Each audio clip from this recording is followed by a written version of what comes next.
Welcome to the pool of science. Students, आज हम study करेंगे फाइलम पोरिफेरा। पोरिफेरा को स्पॉन्ज भी कहते हैं। पहले ये मेरीन एनिमल्स कहलाते थे। इनकी 9000 स्पीशीज़ जो हैं वो पाई जाती हैं। इनकी कुछ करैक्टरिस्टिक हैं जिनको हम स्टडी करेंगे। इनकी बॉडी लूजली ऑर्गेनाइज सेल पर मुश्तमिल होती है। इनका साइज जो है वो मुख्तलिफ होता है। कुछ जो है वो लेस दैन सेंटीमीटर होते हैं, यानी 1 सेंटीमीटर से भी कम साइज़ के होते हैं। इसी तरह इनके अंदर एसिमेट्रिकल डिवीजन भी होती है और रेडियल सिमेट्रिकल भी होती है, यानी कुछ स्पॉन्ज के अंदर बिल्कुल डिवीजन नहीं होती और कुछ के अंदर रेडियली डिवीजन होती है, यानी वो एक प्लेन में डिवाइड करते हैं लेकिन उनके मिरर इमेजेस नहीं बनते। स्पॉन्ज में 3 तरह के सेल पाए जाते हैं: पिनाकोसाइट्स, मेसेनकाइमा सेल्स, कॉनोसाइट्स। इसके अलावा स्पॉन्ज के अंदर एक सेंट्रल कैविटी होती है जिसे स्पॉन्जोसील कहते हैं। स्पॉन्जोसील जो है वो फर्दर ब्रांचिंग कैविटी बनाती है, यानी फर्दर चैम्बर्स बनाती है। इन चैम्बर्स के अंदर वाटर जो है वो सर्कुलेट करता है। इसी तरह स्पॉन्ज की बॉडी में बहुत सारे पोर्स मौजूद होते हैं। ओस्टिया एंड ओस्कुलम, ये 2 मेन पोर हैं। ओस्टिया वो पोर होता है जिसके ज़रिए स्पॉन्ज के अंदर पानी इंटर होता है और ओस्कुलम वो पोर होता है जिससे स्पॉन्ज से पानी बाहर निकलता है। स्पॉन्ज के अंदर कोई टिश्यू, कोई ऑर्गन मौजूद नहीं होता। स्केलेटन जो है वो इनका स्पाइक्यूल्स पर मुश्तमिल होता है, यानी नीडल लाइक स्पाइक्स होते हैं उन पर मुश्तमिल होता है। नर्वस सिस्टम इनके अंदर एब्सेंट होता है। न्यूरोसेंसरी सेल्स इनमें मौजूद होते हैं और स्पॉन्ज के अंदर एसेक्सुअल रिप्रोडक्शन बडिंग के जरिए होती है। स्पॉन्ज जो है वो हर्माफ्रोडाइट होते हैं, यानी एक ही बॉडी के ऊपर या एक ही ऑर्गेनिज्म पर मेल एंड फीमेल रिप्रोडक्टिव दोनों पार्ट मौजूद होते हैं। नेक्स्ट है स्पॉन्ज की cell type, body wall and skeleton. तो स्पॉन्ज की बॉडी जो है वो सिंपलेस्ट है। इसमें कुछ स्पेशलाइज्ड सेल पाए जाते हैं। फॉलोइंग सेल्स जो हैं वो फाइलम पोरिफेरा में मौजूद होते हैं। तो सबसे पहले है पिनाकोसाइट, मेसोफिल, कॉनोसाइट्स एंड स्केलेटन, तो जिनको हम 1 बाय 1 स्टडी करते हैं। पिनाकोसाइट्स थिन वॉल्ड और फ्लैट सेल्स होते हैं और ये स्पॉन्ज की आउटर सरफेस बनाते हैं। पिनाकोसाइट्स जो हैं वो स्लाइटली कॉन्ट्रैक्टाइल होते हैं, यानी ये कॉन्ट्रैक्ट करते हैं और रिलैक्स करते हैं। इनकी कॉन्ट्रैक्शन जो है वो कुछ स्पॉन्ज के अंदर उनकी शेप को चेंज कर सकती है। सम पिनाकोसाइट्स जो हैं वो ट्यूब लाइक कॉन्ट्रैक्टाइल रखते हैं और उनको कहते हैं पोरोसाइट्स। डायग्राम में आपको वाज़ेह हो जाएगा। पोरोसाइट्स जो हैं ये वाटर की सर्कुलेशन को रेगुलेट करते हैं स्पॉन्ज के अंदर। मेसोफिल जो है जेली लाइक लेयर होती है जो पिनाकोसाइट्स के नीचे प्रेजेंट होती है। इस लेयर में अमेबाइड सेल्स प्रेजेंट होते हैं। इन सेल्स को मेसेनकाइमा सेल्स कहा जाता है। मेसेनकाइमा सेल्स है ये फ्रीली मूव करते हैं मेसोफिल में। ये सेल यूज होते हैं रिप्रोडक्शन के लिए, ट्रांसपोर्ट करने के लिए, फूड को स्टोर करने के लिए और स्केलेटल एलिमेंट्स को सिक्रेट करने के लिए। इसके अलावा ये ओपनिंग के इर्द गिर्द कॉन्ट्रैक्टाइल रिंग भी जो है प्रोड्यूस करते हैं ताकि ओपनिंग को क्लोज और ओपन किया जा सके। नेक्स्ट है कॉनोसाइट्स। कॉनोसाइट्स को कॉलर सेल्स भी कहते हैं और ये मेसोहिल यानी जेली लाइक लेयर के नीचे प्रेजेंट होती है। ये इनर चैम्बर्स की लाइनिंग बनाती है। कॉनोसाइट्स जो है वो फ्लैजिलेटेड सेल्स होते हैं और ये फ्लैजिलम के इर्द गिर्द माइक्रोविलाई की एक रिंग लाइक कॉलर बनाते हैं।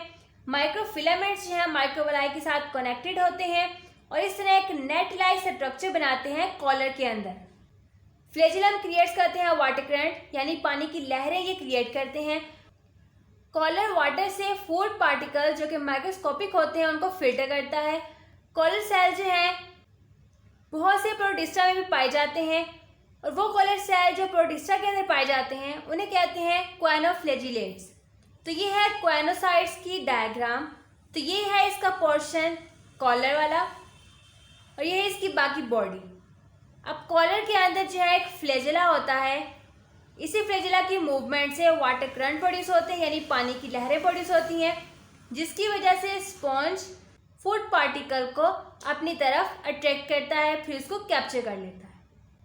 अब कॉलर सेल में ये जो आपको राउंड सर्कल नज़र आ रहे हैं, ये सर्कल हैं माइक्रोविलाई और जो इस तरह सर्कल नज़र आ रहे हैं इनको कहते हैं माइक्रोफिलामेंट। माइक्रोफिलामेंट माइक्रोविलाई के साथ कनेक्टेड होते हैं और एक नेट लाइक टेक्सचर बना देते हैं अराउंड द कॉलर और ये है रेड कलर के फूड पार्टिकल्स। तो फ्लैजेला की मूवमेंट से वाटर करंट प्रोड्यूस होते हैं, यानी पानी की लहरें प्रोड्यूस होती हैं। और माइक्रोस्कोपिक फूड पार्टिकल्स जो है वो कॉलर में आते हैं और कॉलर जो है उन फूड पार्टिकल्स को वाटर से फिल्टर करता है। तो ये है हमारे पास कॉनोसाइट। नेक्स्ट है स्पॉन्ज की बॉडी वाल।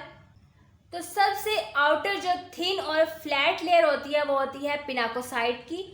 पिनाकोसाइट में ट्यूब लाइक ओपनिंग्स होती हैं जिन्हें कहते हैं पोरोसाइट्स, यानी ये ट्यूब लाइक पोर होते हैं जो कि बॉडी पे होते हैं, तो इनको पोरोसाइट कहते हैं। पिनाकोसाइट के नीचे जो है वो मेसोहिल लेयर पाई जाती है। मेसोहिल लेयर एक जेली लाइक होती है, इसके अंदर फ्रीली अमेबाइड सेल पाए जाते हैं, इनको कहते हैं मेसेनकाइमा सेल्स। मेसोहिल लेयर से नीचे पाई जाती है कॉनोसाइट्स की लेयर। कॉनोसाइट्स जो हैं पेयर्स की फॉर्म में पाए जाते हैं और इनके फ्लैजेला जो हैं वो मूव करते हैं, जिससे स्पॉन्ज के अंदर पानी की लहरें प्रोड्यूस होती हैं। तो ये जो पोरोसाइट है इनसे वाटर जो है स्पॉन्ज के अंदर एंटर होता है और यह ऑस्कुलम ओपनिंग, इस ओपनिंग के जरिए स्पॉन्ज से वाटर जो है वो निकल जाता है। पोरोसाइट की जो ओपनिंग होती है उसे कहते हैं ओस्टिया। तो यहाँ पे भी एक आपको ओस्टिया बना के दिखाया है। तो ये थी स्पॉन्ज की बॉडी वाल। नेक्स्ट है स्केलेटन ऑफ स्पॉन्ज। तो स्पॉन्ज के अंदर दो किस्म का स्केलेटन पाया जाता है, स्पाइक्यूल्स एंड स्पॉन्जी फाइबर्स। तो नेक्स्ट है हमारे पास स्पाइक्यूल।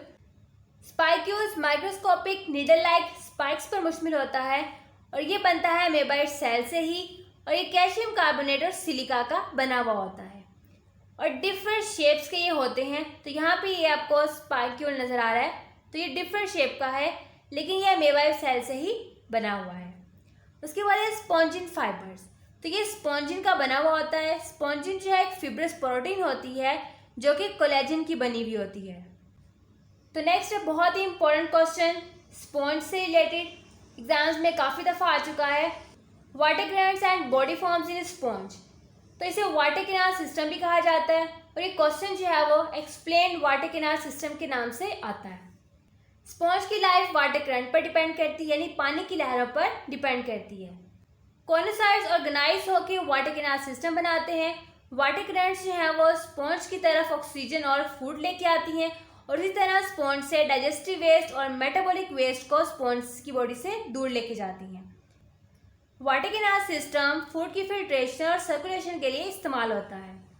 3 किस्म का वाटर कैनाल सिस्टम जो है वो स्पॉन्ज के अंदर पाया जाता है, ascon type, sycon type and leucon type. तो फर्स्ट है हमारे पास एस्कन टाइप। ये सिंपलेस्ट एंड कॉमन जो है वो स्पॉन्ज की टाइप है और इस स्पॉन्ज की शेप जो है वेज लाइक होती है, गुलदान लाइक होती है। ओस्टिया जो है इनकी पोरोसाइट की आउटर ओपनिंग होती है, जैसे आपको डायग्राम से मैंने बताया। पोरोसाइट जो है वो डायरेक्टली किसमें खुलते हैं, स्पॉन्जोसील में खुलते हैं। स्पॉन्ज की जो इनर कैविटी होती है उसे स्पॉन्जोसील कहते हैं। कॉनोसाइट जो है वो स्पॉन्जोसील में प्रेजेंट होते हैं। कॉनोसाइट्स में फ्लैजेला होता है और फ्लैजेला की मूवमेंट से वाटर जो है वो स्पॉन्जोसील में जाता है ओस्टिया के जरिए, यानी ओस्टिया से जाता है कॉनोसाइट्स तक और कॉनोसाइट से स्पॉन्जोसील तक, और वाटर जो है ऑस्कुलम के जरिए स्पॉन्ज से बाहर निकल जाता है। ऑस्कुलम जो है एक लार्ज सिंगल ओपनिंग होती है स्पॉन्ज के टॉप पर। तो ये है एस्कन टाइप ऑफ स्पॉन्ज। तो ये है ओस्टिया जिसके जरिए स्पॉन्ज के अंदर पानी एंटर होता है। तो ये सारी कैविटी क्या है, स्पॉन्जोसील, और ये है कॉनोसाइट्स यानी फ्लैजिलेटेड कॉलर सेल्स, और ये ओपनिंग है ऑस्कुलम। ओस्टिया से पानी स्पॉन्ज की स्पॉन्जोसील कैविटी में आता है और ऑस्कुलम के जरिए स्पॉन्ज की बॉडी से निकल जाता है। नेक्स्ट है साइकोन टाइप। स्पॉन्ज वाल जो है वो फोल्डेड होती है साइकोन टाइप में, और फोल्ड होकर साइकोन में फॉलिंग वाल जो है वो बनती हैं। तो फर्स्ट है incurrent canal, radial canal and spongocoel. तो फर्स्ट कैनाल जो बनती है साइकोन टाइप में वो है इनकरेंट कैनाल। स्पॉन्ज की बॉडी वाल जो है इन्वेजिनेट कर जाती है अंदर की तरफ, तो उसे कहते हैं इनकरेंट कैनाल। वाटर जो है इनकरेंट कैनाल के जरिए बॉडी में एंटर होता है और जिन पोर्स के जरिए बॉडी में एंटर होता है उन्हें ओस्टिया या फिर डर्मल पोर कहते हैं। ओस्टिया ही इसे कहती है लेकिन साइकोन टाइप में उसे डर्मल पोर का नाम दे दिया है। नेक्स्ट है रेडियल कैनाल। अब इनकरेंट कैनाल के साथ कनेक्टेड होती है रेडियल कैनाल डर्मल पोर के जरिए। कॉनोसाइट्स जो है वो रेडियल कैनाल में प्रेजेंट होते हैं। उसके बाद है स्पॉन्जोसील यानी स्पॉन्ज की कैविटी। तो रेडियल किनाल के अंदर की तरफ जो है वो स्पॉन्जोसील पाई जाती है। तो यह है साइकोन टाइप ऑफ स्पॉन्ज। तो साइकोन टाइप में स्पॉन्ज जो है वो उसकी वाल फोल्डेड होती हैं। तो वो वाल जो इन्वेजिनेट करती हैं इनर साइड पे उन्हें कहते हैं इनकरेंट कैनाल। तो ये जो आपको पिंक कलर में नजर आ रहे हैं ये है डर्मल पोर यानी ओस्टिया। इनकरेंट कैनाल के जरिए वाटर जो है वो स्पॉन्ज के अंदर एंटर होता है। इनकरेंट कैनाल डर्मल पोर के जरिए रेडियल कैनाल के साथ कनेक्टेड होती हैं। तो रेडियल कैनाल कौन सी है? बाहर को जो उभरी हुई है ये है रेडियल कैनाल। रेडियल कैनाल के अंदर की तरफ कनेक्टेड होते हैं कॉनोसाइट्स और रेडियल कैनाल के नीचे जो है प्रेजेंट होती है स्पॉन्जोसील कैविटी। वाटर जो है इनकरेंट कैनाल के जरिए डर्मल पोर में आता है, डर्मल पोर से रेडियल कैनाल में, रेडियल कैनाल से स्पॉन्जोसील कैविटी में और फिर स्पॉन्जोसील कैविटी से ऑस्कुलम के जरिए बॉडी से बाहर निकल जाता है। लास्ट टाइप है ल्यूकन टाइप। तो ल्यूकन स्पॉन्ज है ये ब्रांच कैनाल सिस्टम रखते हैं। इनमें बहुत सारे चैम्बर जो हैं वो पाए जाते हैं। तो फर्स्ट है branch incurrent canal, choanocyte chamber and excurrent canal. तो फर्स्ट है हमारे पास ब्रांच इनकरेंट कैनाल। वाटर जो है वो ब्रांच इनकरेंट कैनाल में एंटर होता है ओस्टिया के जरिए यानी डर्मल पोर के जरिए। कॉनोसाइट चैम्बर, कॉनोसाइट चैम्बर जो है वो इनकरेंट कैनाल के नीचे पाए जाते हैं और कॉनोसाइट चैम्बर में कॉनोसाइट्स प्रेजेंट होते हैं। नेक्स्ट है excurrent canal. Choanocyte chamber open होता है एक्सकरेंट कैनाल में। लार्ज नंबर ऑफ चैम्बर्स और कैनाल्स जो हैं वो ल्यूकन टाइप में पाई जाती हैं। स्पॉन्जोसील ल्यूकन टाइप में प्रेजेंट नहीं होती यानी सेंट्रल कैविटी इस स्पॉन्ज की टाइप में मौजूद नहीं होती। ल्यूकन टाइप में बहुत सारे ऑस्कुलम जो है वो पाए जाते हैं। तो ये है ल्यूकन टाइप। तो ये बहुत ही कम्प्लेक्स और ब्रांच जो है वो स्पॉन्ज की टाइप है। एक ये भी इसका ऑस्कुलम है, एक ये भी इसका ऑस्कुलम है यानी वाटर जो है वो इस तरफ से भी बाहर निकलता है बॉडी से और इस तरफ से भी बाहर निकलता है। और ये जो है स्मॉल पोर, ये है डर्मल पोर यानी ओस्टिया। वाटर जो है इन पोर के जरिए बॉडी में एंटर होता है। ल्यूकन टाइप में बहुत सारी एक्सकरेंट कैनाल भी मौजूद होती हैं और ल्यूकन टाइप में ये है कॉनोसाइट्स जिनके फ्लैजिला से वाटर के अंदर वाटर करंट डिवेल्प होता है यानी पानी की लहरें डिवेल्प होती हैं। तो बहुत ही कम्प्लेक्स टाइप है स्पॉन्ज की। तो ये था हमारा आज का लेसन।